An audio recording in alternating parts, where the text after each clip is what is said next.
have an open mind, because there's been decades of propaganda on this stuff by scientists and pseudoscientists. And so there's this excellent piece from over 10 years ago in the American Spectator. Fraud in science is a major problem. So begins DDT, a case study in scientific fraud by the late J. Gordon Edwards, Professor Emeritus of Entomology at San Jose State University. Now, the article was published after his death last July in the Journal of American Physicians and Surgeons. Last July, in this article being the fall of 2004. And here is what it said.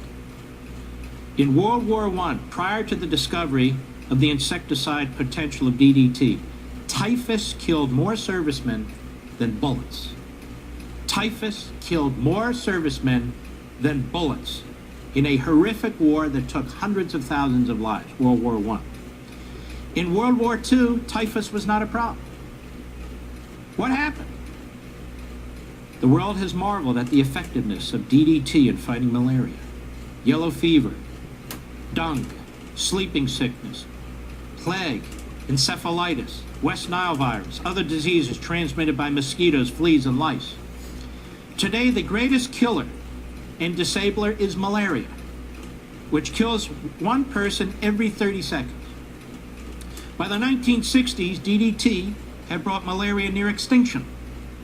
To only a few chemicals does man owe as great a debt as DDT. In little more than 2 decades, DDT has prevented 500 million human deaths due to malaria that otherwise would have been inevitable, said the National Academy of Sciences. But the handwriting was on the wall when William Ruckelshaus, administrator of the Environmental Protection Agency, in an address to the Audubon Society in Milwaukee in 1971, stated his position thusly. As a member of the Audubon Society myself, and knowing the impact of this hydrocarbon in certain species of birds, I was highly suspicious of this compound DDT, to put it mildly, but I was compelled by the facts to temper my emotions. As you know, many mass uses of DDT have already been prohibited, including all uses around the home. Certainly we'll all feel better when when the persistent compounds can be phased out in favor of biological controls. Remember, this was written in 2005. But waiting this millennium does not permit the luxury of dodging the harsh decisions of today. Rachel Carson, remember her? You've heard of her? Somewhat familiar with her? Began the countrywide assault on DDT with her 1962 book, Silent Spring. Carson made errors, some designed to scare, about DDT and synthetic pesticides. Quote, for the first time in the history of the world, every human being is now subjected to contact with dangerous chemicals, from the moment of conception to death, she intoned. This is nonsense, commented pesticide specialists Bruce C. Ames and Thomas H. Jukes of the University of California, Berkeley. Every chemical is dangerous if the concentration is too high. Moreover, 99.9% of the chemicals humans ingest are natural, produced by plants to kill off predators, they said. Carson, not very scrupulous, implied that the renowned Albert Schweitzer agreed with her on DDT by dedicating Silent Spring, quote, to Dr. Albert Schweitzer, who said man has lost the capacity to foresee and forestall. He will end by destroying the earth, unquote. Professor Edwards doubted the implication. He got a copy of the Schweitzer autobiography. Dr. Schweitzer was referring to atomic warfare. Professor Edwards found on page 262, quote, how much labor and waste of time these wicked insects do cause, but a ray of hope, and the use of DDT is now held out to us. So Schweitzer was embracing DDT, not the opposite. But Miss Carson's skillful writing was enough to direct a newborn environmental industry looking for a hot issue into a feverish campaign against DDT. Quote, Rachel Carson set the style for environmentalism. Exaggeration and omission of pertinent contradictory evidence are acceptable for the holy cause, wrote Professors Ames and Jukes. Now, the first charge against DDT was that it causes cancer. No research has ever turned up any evidence despite massive use of DDT in agriculture in the late 50s and 60s? None. Waylon Hayes, U.S. Public Health Service scientist for 18 months, fed to human volunteers daily 3 times the quantity of DDT that the average American was ingesting annually.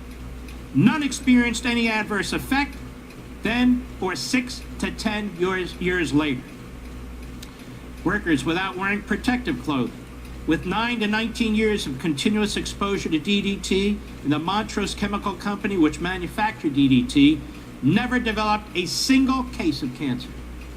DDT caused no illness in the 130,000 men who sprayed it on the interior walls of mud and thatched huts, nor the millions of people who lived in them. Professor Edwards in his classroom occasionally ate a teaspoon of DDT to illustrate to his students that it's not harmful. Indeed, DDT is so safe that canned baby food was permitted to contain 5 parts per million. Quote, there has never been any convincing evidence that DDT or pesticide residues in food has ever caused cancer in man, concluded the professors. In fact, DDT prevents cancer. DDT in the diet has repeatedly been shown to enhance the production of hepatic enzymes in mammals and birds.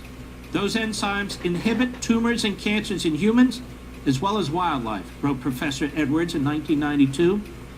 Unable to find harm to human health, DDT opponents turned to bird health, alleging a decline of bald eagles and other birds of prey, which they associated with heavy DDT usage. Rachel Carson led the accusation. It's been repeated so often and so passionately that the public still is convinced of it. As a matter of fact, I heard some talk show host last week use this as an example of why we should never go back to DDT. The charge is that DDT thinned the shells of eggs. When nesting parent birds sat on the eggs, the shells cracked and no babies hatched. Carson charged that DDT was bringing bald eagles and robins to the verge of extinction. Well-noted ornithologist Roger Torrey Peterson was reporting that the robin was the most abundant bird in North America. Bald eagles between 1941 and 1960, migrating over Hawk Mountain, Pennsylvania, doubled during the first 6 years of DDT use. Their numbers increased from 9,291 in 1946, before much DDT was used, to 16,163 in 1963, and get this, 19,765 in 1968. Professor Edwards reviews how bald eagles died of non-DDT causes.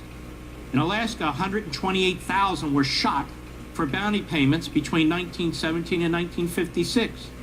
Between 1960 and 65, 76 bald eagles were found dead. They were autopsied. 46 had been shot or trapped. 7 died of impact injuries from flying into buildings or towers.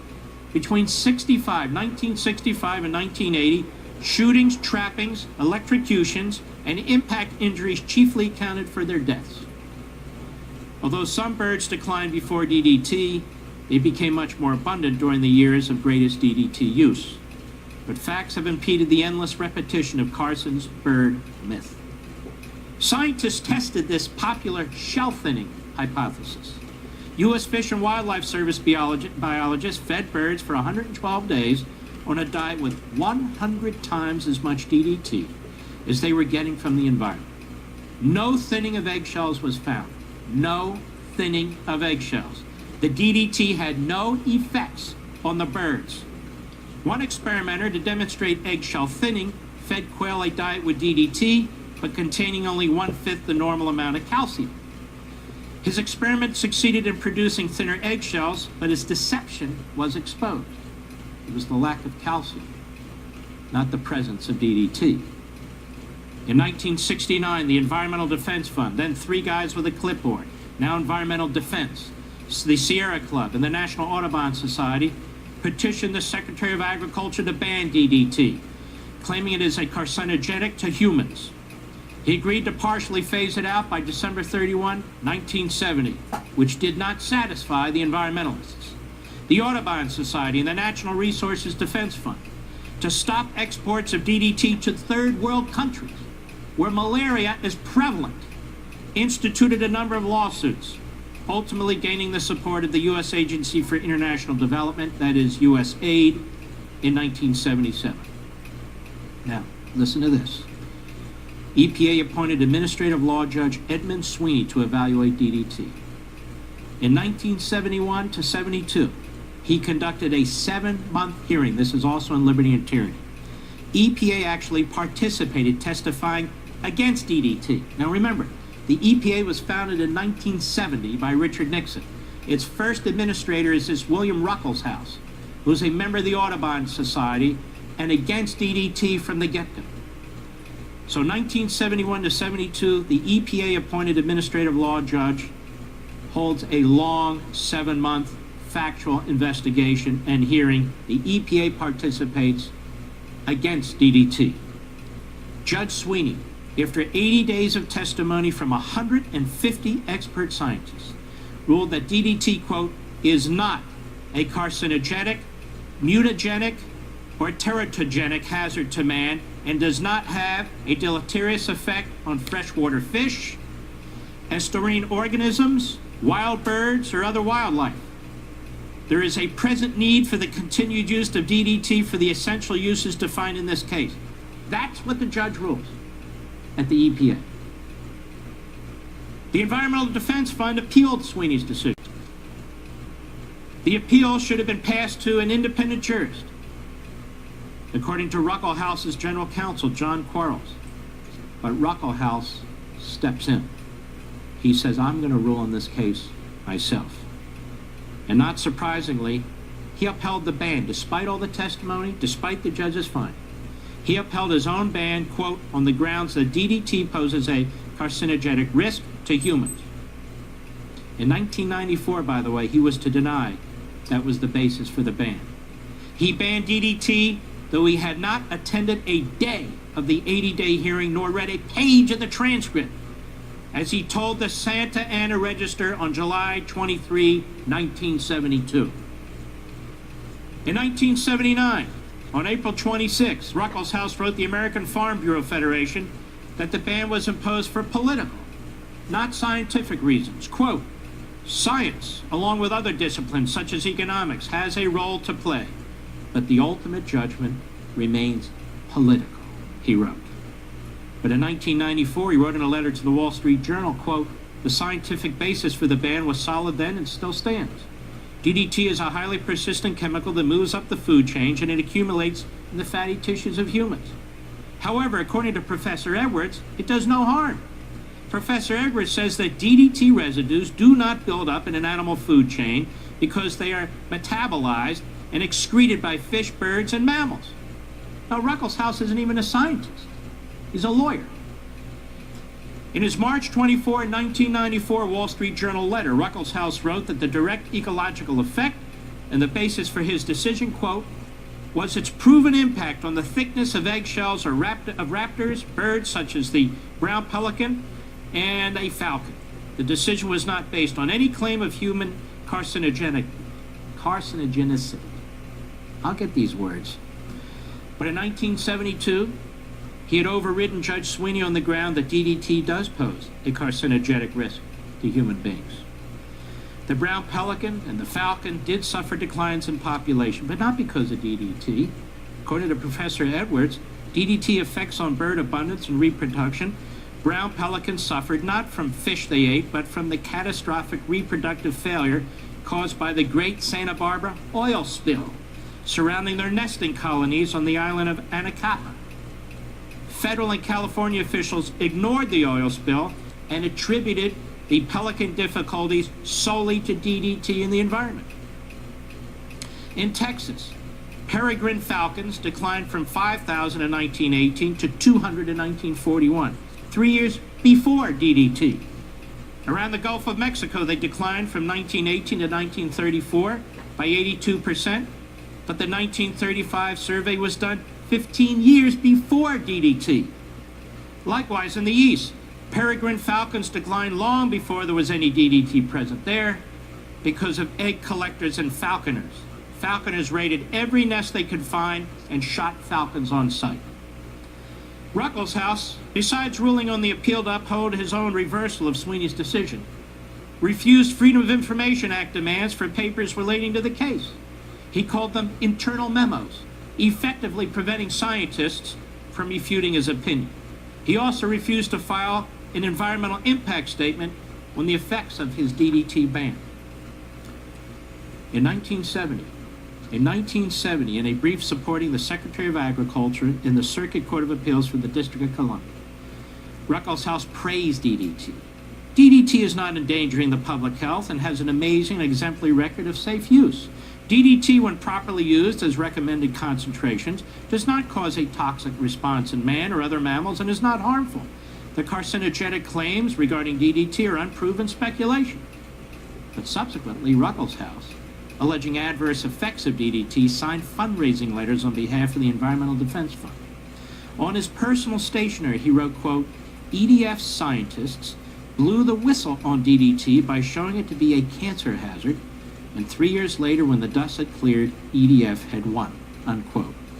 In a January 12, 2005 letter to the editor of the New York Times, Ruckelshaus wrote to the plight of the poor by urging more spending. Quote, "If the world were to invest on an annual basis even a small percentage of the funds pledged to tsunami relief toward improving healthcare systems, transportation, infrastructure, and communication systems, we would improve the quality of life for millions of poor people around the world." He said nothing about how his ban on DDT was causing the death of millions from malaria in the third world, specifically Africa and Southeast Asia. Following Ruckelshaus's ban, the USAID, prodded by a lawsuit by the Audubon Society and the National Resources Defense Fund, undertook to discourage other countries from using DDT by threatening to stop foreign aid to any country using it. Its threat spread Ruckelshaus's ban from the United States to throughout the entire planet. The effects of giving up DDT were immediately felt in malaria areas of Africa, Asia, and Latin America. Sri Lanka, that is Ceylon, reacting to Silent Spring in the 1960s, gave up DDT. Its malaria cases had decreased from 2.8 million down to 17. After Sri Lanka gave it up, malaria shot back up to over 2.5 million. South African countries gave up DDT and suffered the customary rise in malaria. Ecuador, which manufactures DDT, resumed using it in 1993. By 1995, Ecuador had reduced its malaria cases by 61%. Spraying the inside walls of huts with DDT once or twice a year stops the spread of malaria by repelling mosquitoes from huts. USAID agreed. It agreed, but it determined that insecticide-treated bed nets are more cost-effective. Nets. The search for an effective substitute for DDT continues to fail 30 years after the Ruckelshaus ban. Now it's 40 years. The search for a treatment for malaria continues to fail. The mutations of the malaria virus soon make a drug ineffective. The search for malaria vaccine continues to fail. The environmentalist ideological opposition to pesticides has no basis in science. It is a death sentence for millions. Now, you know more about DDT than virtually any other human being in the country, other than the experts, as well as in liberty and tyranny. Now, what does this tell you?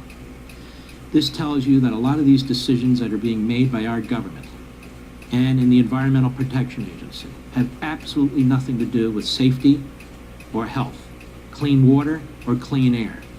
We're protecting species or protecting human beings. Many of these decisions are driven by ideology. You heard Ruckelshaus, the lawyer, the Republican lawyer who became the head of the new EPA. Immediately he steps into gear and immediately does what? Bans by his own fiat, not only all the research, all the investigation, all the hearings and the transcripts and all the rest, all the scientific experts giving their testimony.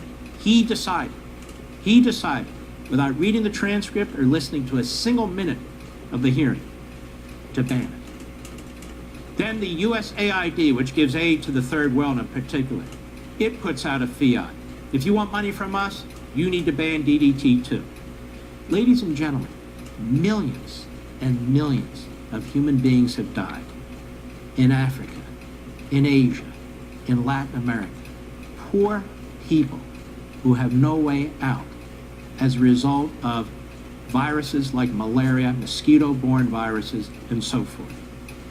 And so we've used DDT in this country, we did extensively, and we wiped out malaria in America. Now we're probably going to get it back given our wonderful immigration policies and open borders and so forth and so on. But it is time for a real debate about DDT. But here's the problem with the degrowth, no growth, deindustrialized, anti-capitalist left. They've taken control of the Environmental Protection Agency and so many of our other departments. Look at our automobiles. I've talked about this before.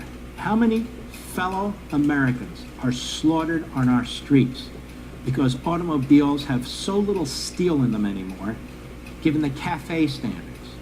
That is, how many miles per gallon cars are now mandated to have, trucks, SUVs, whatever it is, and it's only going to get worse. There's been study after study on that too. That first of all, it saves very little fuel. You know why? Because if you're in a car that gets 35 miles a gallon, well, guess what you're going to do? You're going to drive more because it costs less to drive more, and that's what they find that's happening. And that was put in place in the 1970s as a result of the OPEC, the Arab oil boycott. There is no Arab oil boycott anymore, but the environmentalists don't let go. So what happens? Obama and Congress vote for even stricter standards and put them in place, which means more of our fellow Americans are going to die because that cabin that surrounds you in your vehicle isn't that strong anymore. In order to meet those mileage standards, the cars have to be lighter. In order to be lighter, they use more aluminum. They use more plastic. They use more rubber. They use much less or no steel. So when you're going 30 miles an hour and you hit something, or 40 miles an hour and you hit something, you have very little protection. The seatbelts and the airbags, they're good to a point, but the cabin caves in on you, or the front crushes in, or if you're hitting the back crushes in, or if you're hitting the side, you're in big trouble. So these so-called human safety features that also protect the environment do neither. Now, we're not going to have a rational national debate on that either. So millions of people died as a result of the banning of DDT. Tens of thousands of people died as a result of the CAFE standards. All this stuff comes from the phony environmental movement, which is one of the reasons why I hammer it so hard in Plunder and Deceit, as well as on this program. Now, what do we do about it? You and I, we have to introduce these subjects into the public debate. I try and do it on the radio. I try and do it on TV. We've got to press the agenda. We've got to educate as many people as we can. More and more people know about these things. More and more people talk to each other about it.